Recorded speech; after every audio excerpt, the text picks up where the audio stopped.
The key is to be able to shift it back and to narrow it once again. And that's an active process, so much so that it requires a lot of metabolic energy.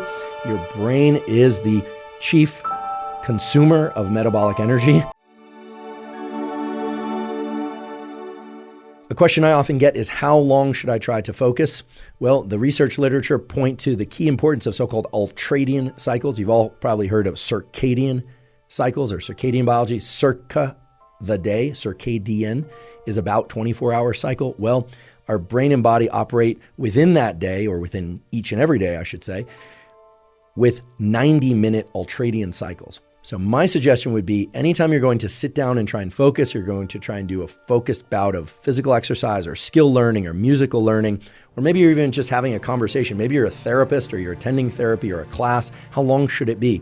And the ideal duration is about 90 minutes. Not exactly 90 minutes, but we can reliably say 90 minutes or less. Okay, it doesn't have to be the full 90 minutes, but trying to push yourself to be able to drop into 2 hours of focus or 3 hours of focus while possible is not really in line with what we know about the underlying biology. Everything from our sleep states, or the different stages of sleep, and our waking states is divided into these 90-minute cycles, or so-called ultradian cycles. So what I like to do is set a timer for 90 minutes.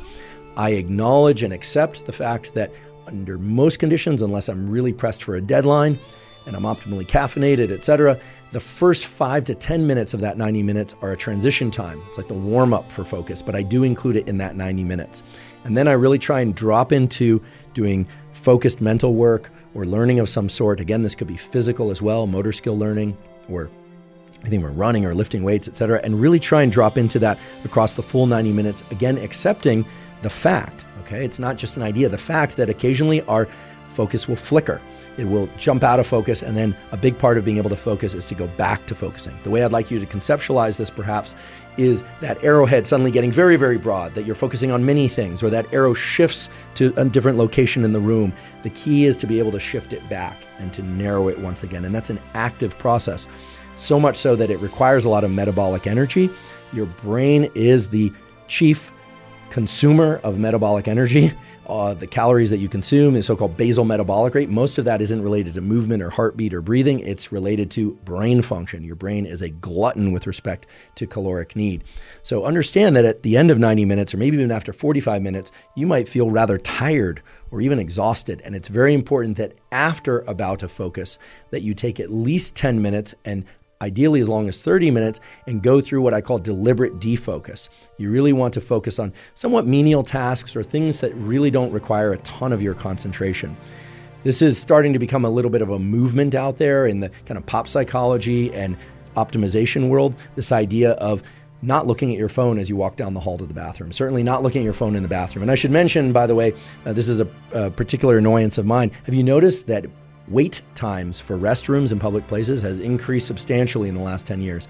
The reason for that is not digestive, okay? It's not the gut microbiome. I mean, it might be the gut microbiome, but chances are it's because people are on their phones in the bathroom. So you're doing yourself and everybody else a favor by staying off your phone in the restroom, staying off your phone while walking down the hall.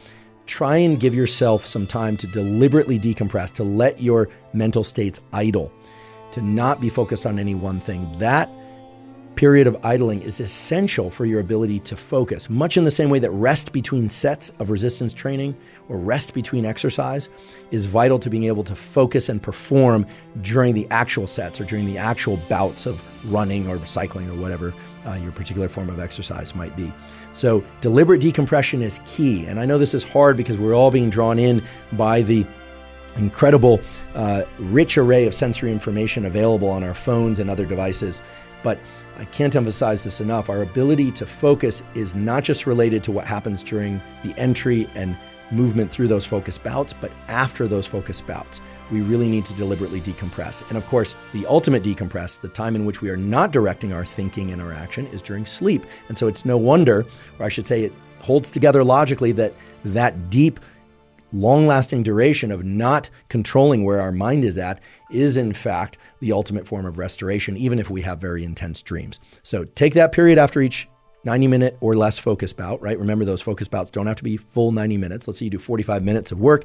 You're just done with it. Set it down and go do something for maybe 5, 10, maybe even 30 minutes that is functional for your day, right? Just not just walking around in circles or staring up at the sky, although if you can do that, do that. But most of us have other things to do, but do things that are rather automatic or reflexive for you, and try not to do any focused reading. Try not to bring your vision into a tight location, such as your phone, and try and deliberately decompress, because that will allow you to drop into intense bouts of focus again, repeatedly and repeatedly throughout the day.